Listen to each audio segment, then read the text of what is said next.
महात्मा फुले यांच्या सत्यशोधक चळवळीचा प्रकाश नॅशनल कीर्तनातून पसरविणारे राष्ट्रीय प्रबोधनकार सत्यपाल महाराज यांना सत्यशोधक पुरस्कार प्रदान करण्यात आला आहे।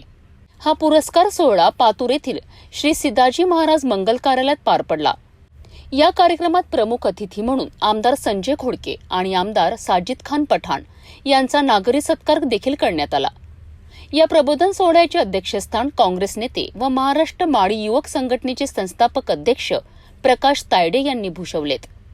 या सोहळ्याला समता परिषदेचे नेते गजानन बारतासे, गोपाल गाडगे, रितेश फुलारी, गणेश गाडगे, राजू उगले, महादेवराव गणेशे, प्राध्यापक विलासराव, संजय पाटील, सय्यद कमरुद्दीन, सागर कढोणे, निर्भय पोहरे, राजेश गावंडे, शेख मुख्तार, महेंद्र गवई या मान्यवरांची उपस्थिती होती।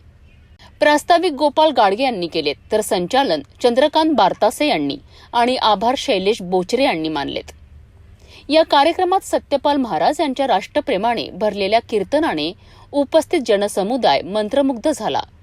कार्यक्रमाच्या यशाकरिता जीवन ढोणे, दिगंबर फुलारी, सुनील पाटील, महेश बोचरे, निखिल बारतासे आणि त्यांच्या टीमने मेहनत घेतली आहे। या प्रेरणादायी सोहळ्याला तालुक्यातील हजारो नागरिकांनी उत्स्फूर्त प्रतिसाद दिलाय।